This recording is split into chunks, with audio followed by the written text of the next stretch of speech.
Welcome to another edition of the Heron Outlet. She is Alex Winley. I am Ian Hest, and it's championship week for Inter Miami. For the first time in club history, Inter Miami making a final in a cup competition as they will head to the League's Cup final where they will take on their expansion rivals, Nashville SC, as it is a cup final for the first time for both of those teams, Alex, and really went down in spectacular fashion for Nashville, a little less spectacular, albeit a lot more dominating, which we were not expecting from Inter Miami and their huge 4-1 win over Philadelphia in Philadelphia. And again, another scoring night for Messi. His 9th goal in 6 games in this tournament is scored in every single game that he has appeared in.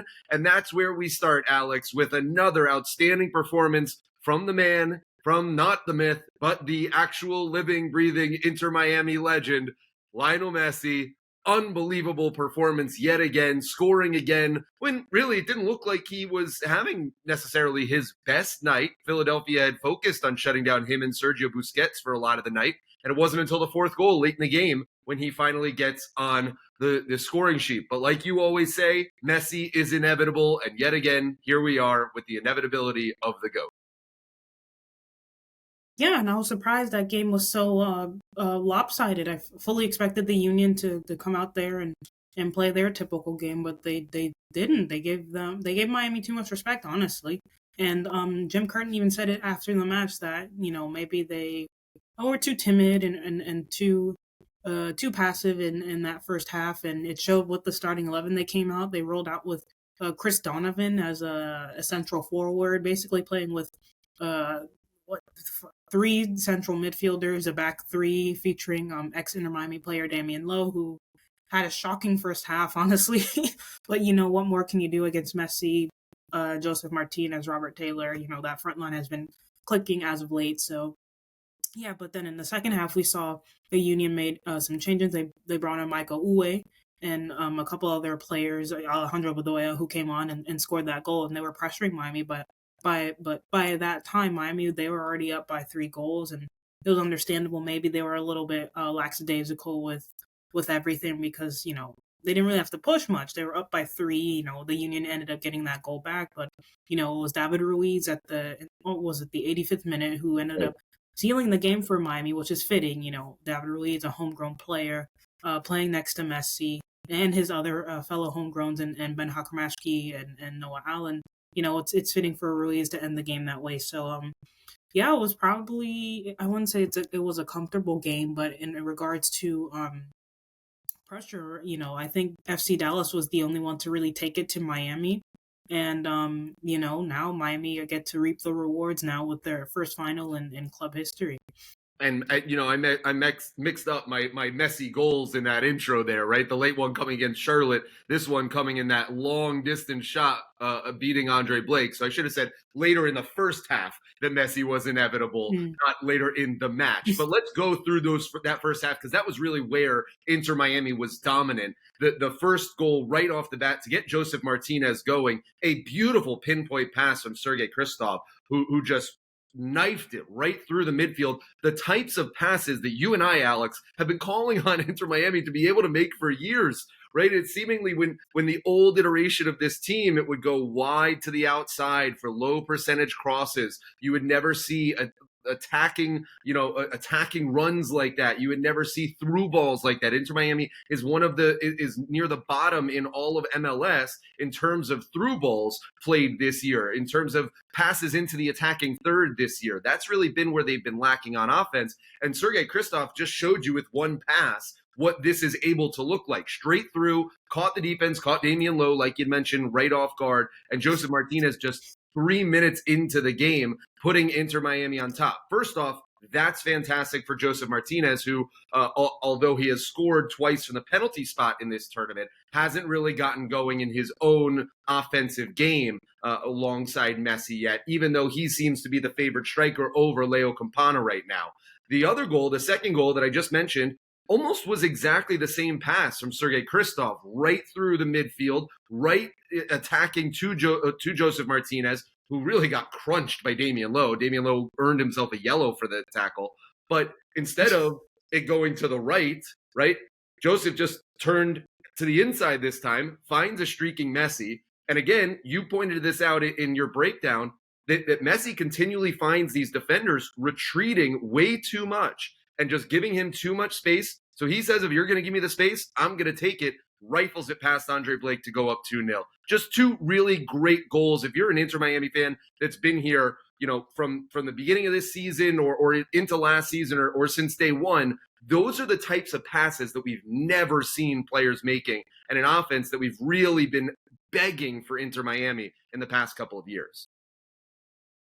Yeah, and it's been a common recurring thing for Miami to score early, and last season the Inter Miami was known for scoring late and winning their games, but it's the opposite that's happening now with them scoring early and getting able to sit back and get into that defensive posture, so it makes it difficult for teams to actually break them down. So yeah, it's been extraordinarily impressive this run to the final. Of course, Messi has a lot to do with it, but we saw in the last game that the goal came across a wide variety of players. David Ruiz, Joseph Martinez, Jordi Alba getting his first goal for the club as well. So I think that bodes well for Miami as they continue with this project. Is that you want goals spread across a different player. You don't just want Messi carrying the load, which obviously he can. He's Lionel Messi, but obviously Messi needs help too sometimes, and you want other players like Jordi Alba. I'm sure Busquets will get his goal soon.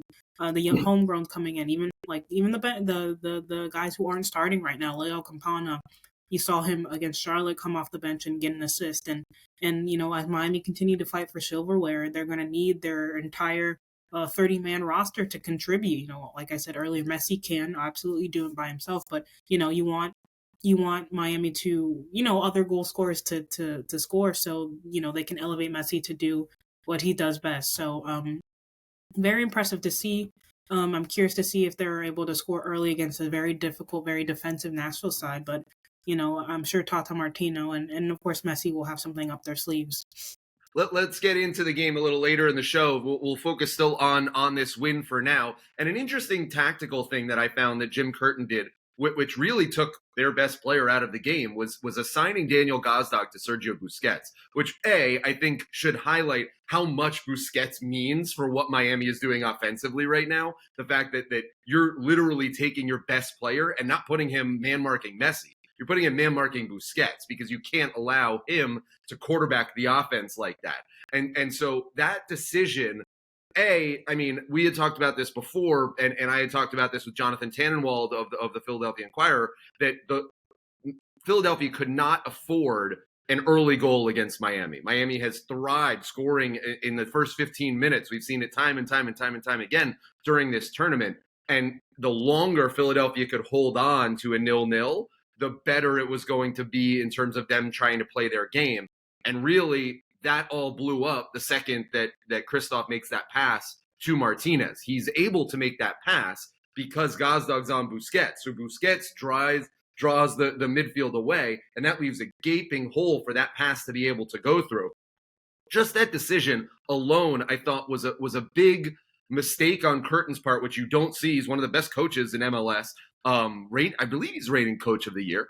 I could be wrong on that, but I think he won it last year. We can double check that. Yeah. And against Andre Blake, who is the reigning goalkeeper of the year, I just thought that decision alone was the rare blunder that you don't normally see from Philadelphia. And it wasn't until halftime, where they're already down, that you saw them start to play a much better style in the second half and really had Miami on the heels for much of that second half. Just, Miami able to outclass them in the end. But I think that it really, that first half, for whatever reason, Philadelphia just got the tactics wrong. And maybe that's because teams haven't seen a lot of this Miami yet, or maybe it's because these guys are just so good that you can only do so much. Yeah, and like you said, so much like I don't know, you can man-mark Busquets, but he will always find a way to influence the game, and he's been playing well. I know, obviously, there were some moments during the Dallas game where they were stretched a little bit, but I think Tata against the Union, I made a point to watch that because that was my greatest fear, that the Union would break in transition. But early in that Union match, I noticed that Miami's midfield line, they weren't pushing as high as they normally did. And when the Union did win the ball, there were, Dixon Arroyo, Ben Hakarmaski, and Busquets were there around the ball, and they weren't so high up the field that they left that defensive line open. So they basically did the opposite of what the Union were doing, and they kept their lines pretty compact and let the front three and Yedlin. So I guess front four really, and Alba. So the fullbacks and the front three of Messi, Taylor, and Joseph kind of do their own thing, and the rest of the defense basically dropped back and waited until the Union won the ball in midfield and tried to break. And I will say Sergei Kristov had a really good game. He wasn't beat off pace and he was really good with his distribution as well. So I was really impressed at how he stepped up his game. Kamal Miller as well. They played really well as a duo, and even Jordi Alba. He, for a 34-year-old with a lot of miles on his legs, he was getting up and down that left flank, and you saw him get that goal from that crazy overlapping run that kind of beat the rest of that Union defense, and a great ball in from Robert Taylor. So everything is pretty much clicking for Miami right now, but like you mentioned, we'll touch on the Nashville game later. I think the Nashville game will be a little bit more difficult, but then again, everyone said the Union game would be probably the game where Miami loses, and they beat them 4-1. So, 100%. It's I will admit when I'm wrong. 100%. I thought that this was going to be the kryptonite, that Miami had not seen a beast like Philadelphia that plays such a specific style normally. And you saw it in the second half. They were already down 3-0, but you didn't see it in the second half. Yeah, I was shocked. I was really shocked at how Philadelphia came out of the gate in that game. They did not look ready. They looked scared of Miami, which I don't think anybody has ever said about a Miami team before. They started the game very timid, and it didn't seem like a home game for them. When was the last time Philadelphia lost by 3 goals in Subaru Park? That never happens. And so really I was stunned by that result. And Alex, you brought up Jordi Alba, who I think had his best game in an Inter Miami uniform so far, in the short period of time that he's been here. I was just looking through his numbers, and 62 touches for a fullback is quite a bit. It's not nothing, but to what he did with it was really fantastic. You mentioned the goal, but he also had 6 passes into the final third, 2 of 3 on long balls, 1 for 1 on his crosses, but he was also doing it in defense as well. 5 recoveries, 3 clearances, 3 for 3 on ground duels. So he was doing it on both sides of the pitch and both sides of the ball. We talk about Jordi Alba and what he can do offensively in terms of being that kind of bullet forward wing back, and how much that would change with Yedlin's role being both of them in that archetypal role. It really showed in this game what it could mean and how much pressure it can put a very good defensive Philadelphia team under. And to see him sort of thrive in this role, getting that goal at the end of the first half, I thought was really, really promising for what could come from that side of Inter Miami's offense. Yeah, and I think that's something that everyone's been expecting and hoping. With that first cutback assist he had against Dallas, it's quintessential Jordi and Messi really with their partnership there. So I think now with Alba getting that goal, I think we're gonna expect to see more from him, and that's a good thing. I think out of the 3 players that Miami acquired, I think a lot of people kind of slept on Jordi Alba, but now I think he's always been a class player, but now he's showing that he can have a big impact for Miami, and as they go forward, I fully expect them to continue to exploit that left side, and then obviously it was Robert Taylor scoring goals now, and now it's Robert Taylor assisting Jordi Alba on his goals. So I'm really intrigued to see how this goes on, and that goal he scored was just basically the tip of the iceberg, really. Since Messi has started now, Miami has scored 4 goals, 3 goals, 4 goals, 4 goals, and 4 goals in a game. It really is just going to show what this offense is doing. Now they go up against a Nashville team that perhaps has the best defense in all of MLS, with the first hardware on the line for both teams to be able to lift a trophy, one of these teams for the first time. Remind you that both of these teams have now qualified for CONCACAF Champions Cup next year. Why is that important? Because if you want Inter Miami to play in the FIFA Club World Cup in 2025, well, that and play against Manchester City and Real Madrid, the likes of, in the first ever expanded Club World Cup, you have to win CONCACAF Champions Cup next year. That's the only way that they can get in. So they've qualified for that now. Now they're in.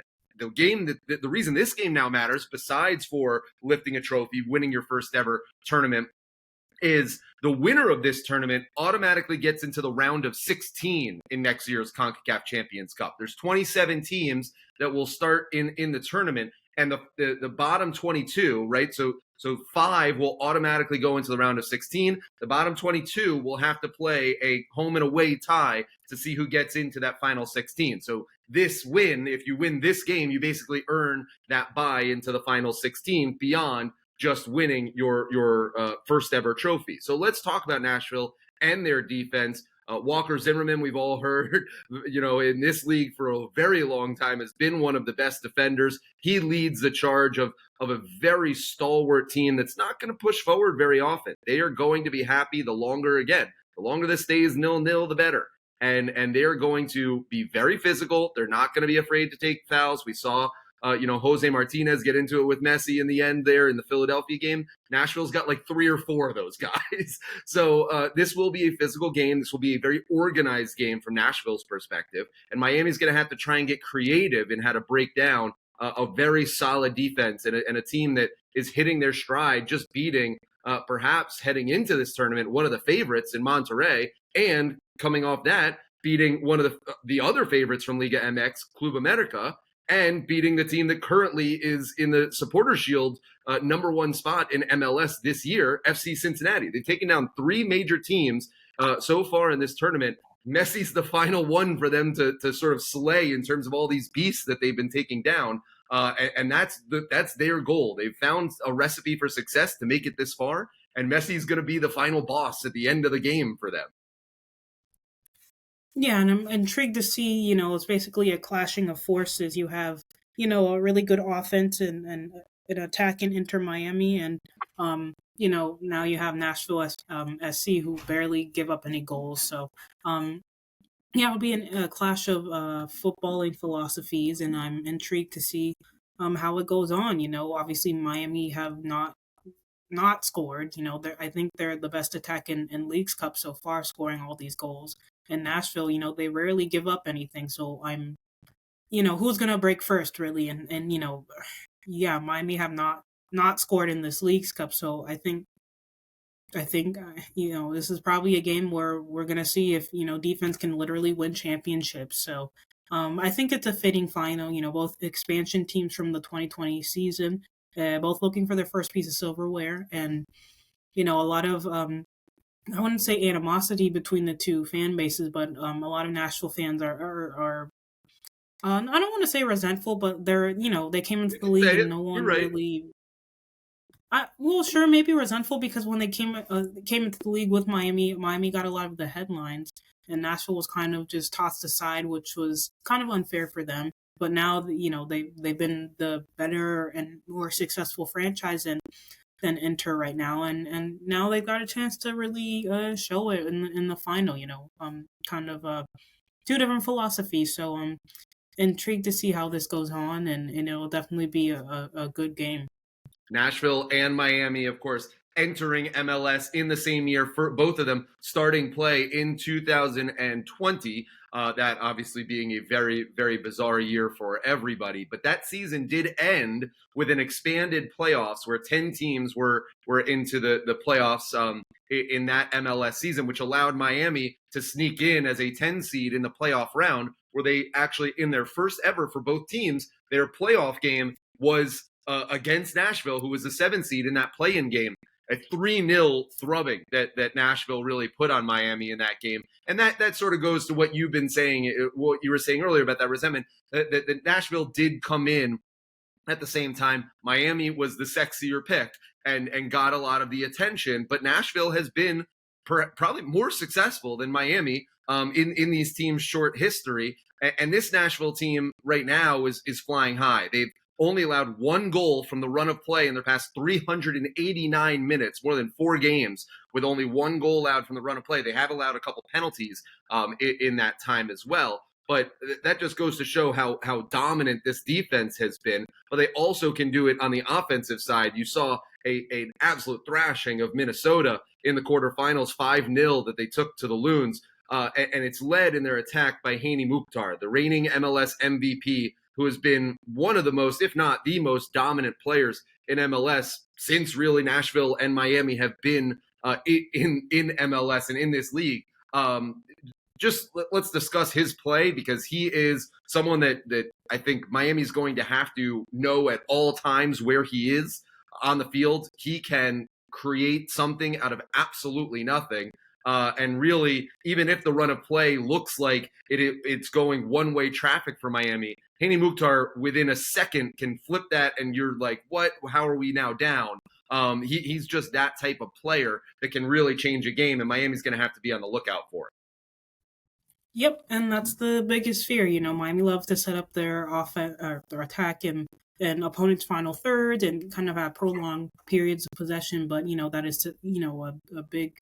It'll be a point of not weakness, but it'll be a point of be careful, because if they lose the ball, Mukhtar and now their new number 9 Sam Surridge will break the other way, and they will score. And I know that was a big fear for the Union, but it's also equally as big of a fear for the against Nashville. So they're going to have to be super careful with that, and game plan accordingly, because Nashville will break on the other side, and they'll have the crowd behind them, among other things. So curious to see how Tata reacts to that, but I think considering what the Union did or didn't do, I think Miami will be ready for that.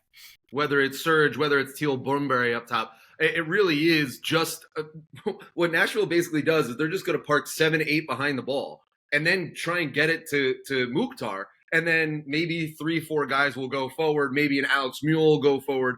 Sometimes Dax McCarty will go forward, but they basically just rely on him to create magic and just create a blank canvas for him to operate in and know that he has the confidence to do so, because there is so much support behind him in defense that's really the MO for this Nashville team.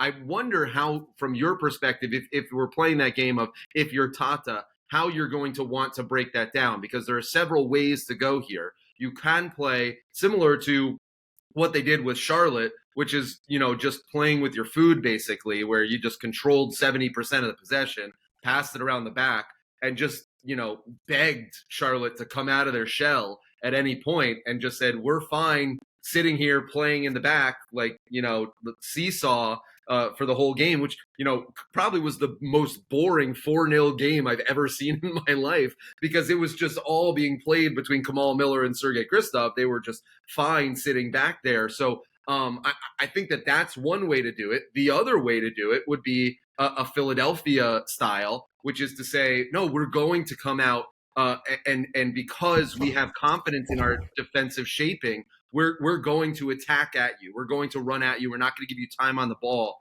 And we're going to sort of, press the issue on this to try and make Miami a little bit more uncomfortable, which both resulted in a 4-0 loss or a 4-1 loss. So which is the lesser of two evils here?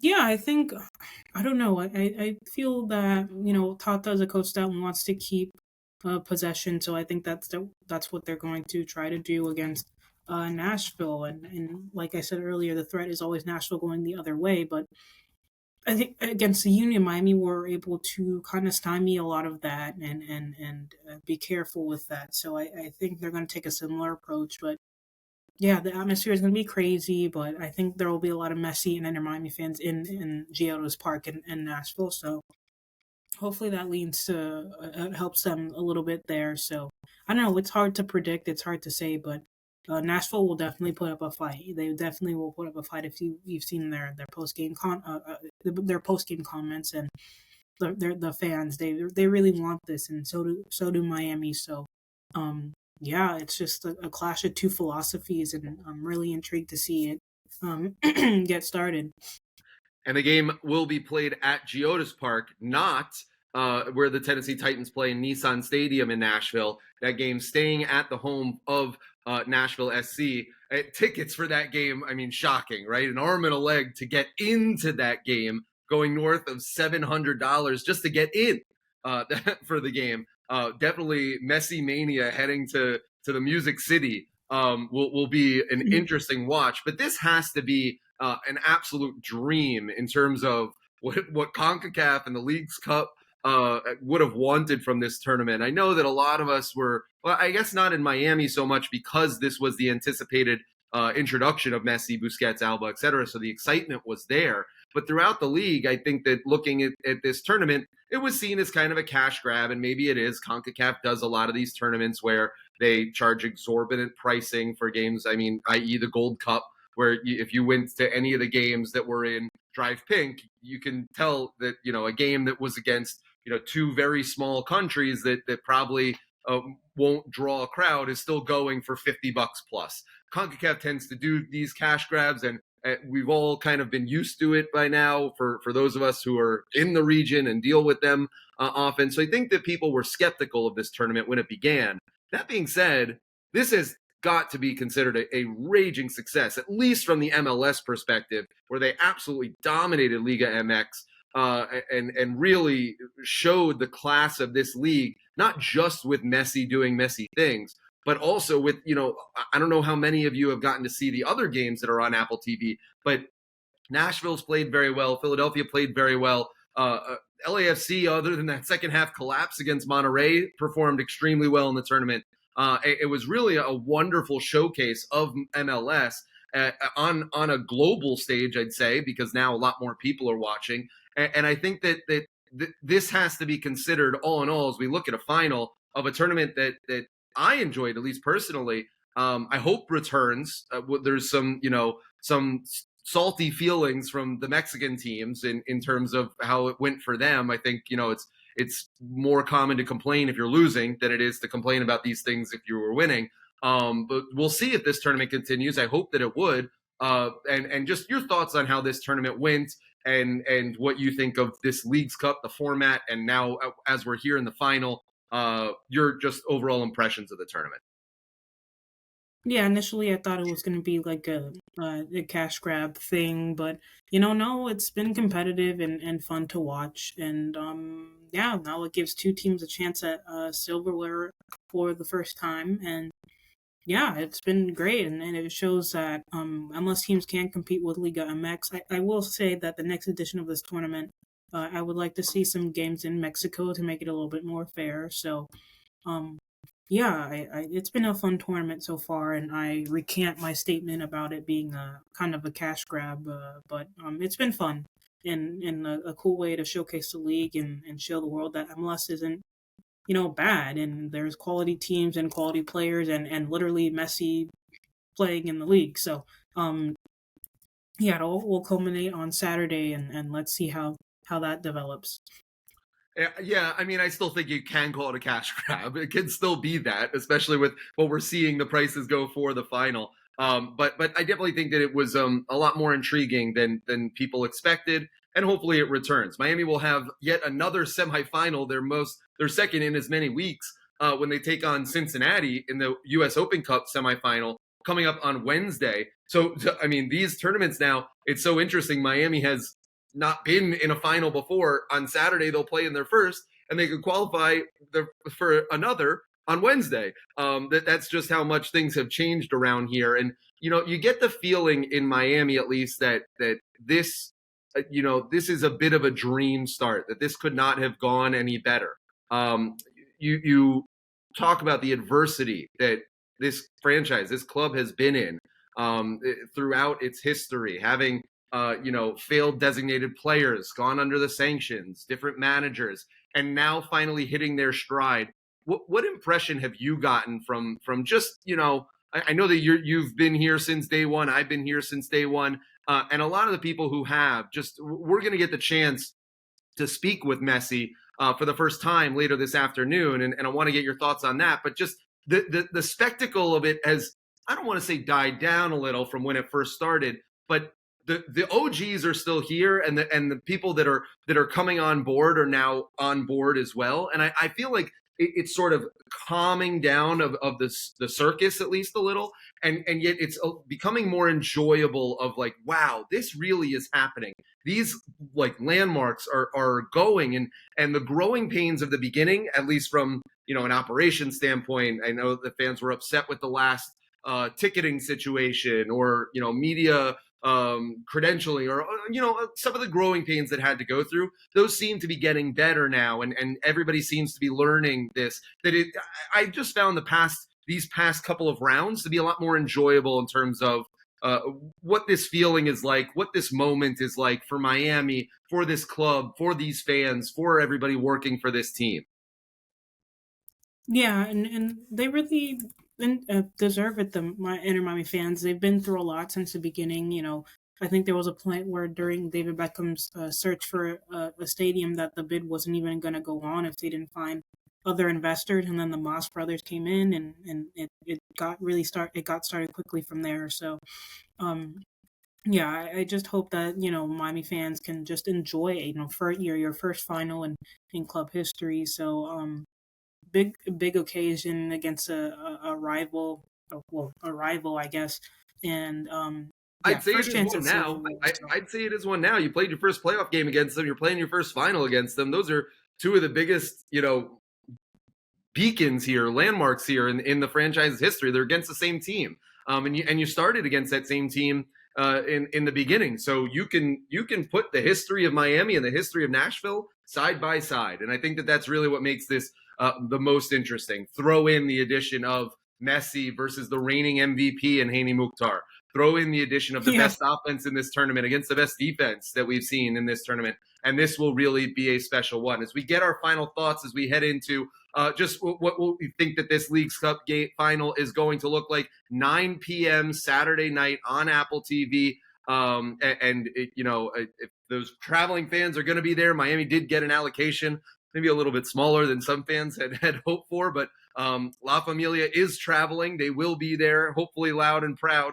And just what your final thoughts are as we head into Miami's first ever Cup final. yeah, I think this is going to be a moment in history for the club. Whether they win or lose, I think having Messi his first couple of games for Miami, that Cruz Azul game, we should have known that.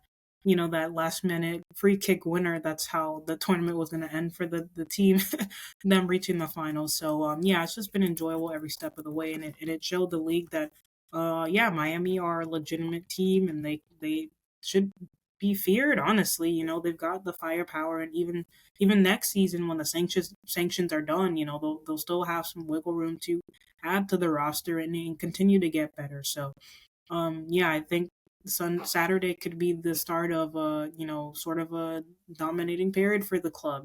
Should they win. So, yeah, really excited to watch the game and to cover it and to see whoever wins, what happens. But whatever does happen, it's definitely a turning point for the league and Inter Miami. I'm going to say that I think whoever dominates the midfield wins this matchup. Whoever gets the upper hand, whether it's Busquets or Kremashki versus Dax McCarty, Godoy, whoever gets that upper hand is able to dominate that portion of, too often these games for Miami in the past have come down to a lack of superiority in that portion of the field. I think that if Miami is able to dominate there, that puts Nashville even further back in their defensive shape, in their defensive structure. And if you can pin them towards the goal, keep going, you create a lot more room on the outside. And we've seen Messi can strike from distance, Taylor can strike from distance, Kremashki can strike from distance. So you have more. Busquets Alba can whip in across as well. Yedlin can find his way in. So I think that the more you're able to assert dominance in that center part of the park, the more options that Miami will have, and the easier it will be to break down a Nashville team that's going to allow chances. They will allow chances. They just want you to take terrible chances. They're going to let you shoot. They just want it to be a bad shot. And so I think that if Miami can get on the likes of 4-5 good chances, then really Miami has a chance of coming away not just with a win, but an impressive win in this. It's amazing to say. We very rarely said that with Miami on the road. Miami on the road could never score goals, and now in back-to-back road games, Miami has put up 4 against 2 of the best teams in the league in Dallas and Philadelphia. It's really shocking and really exciting to see. We will have full coverage of Messi's press conference later this afternoon, as well as full coverage of the League's Cup final. Inter Miami taking on Nashville, 9 p.m. from Godoys Park in Nashville, Tennessee, on Apple TV. Make sure you follow the Heron Outlet on Twitter, on Instagram. Subscribe here on YouTube. Leave a comment, leave a like for us, and follow us wherever you get your podcasts, whether it be Apple, Google, Spotify, YouTube Music. We can be all there and more. And follow us on our Substack page, theheronoutlet.substack.com. Alex with a great tactical breakdown each game so far this tournament will make you smarter every single time you read it. For our producer Andres and Austin Robler, she is Alex Winley. I am Ian Hess. This has been the Heron Outlet. We'll see you back here after Miami takes home a trophy, hopefully, this time next week.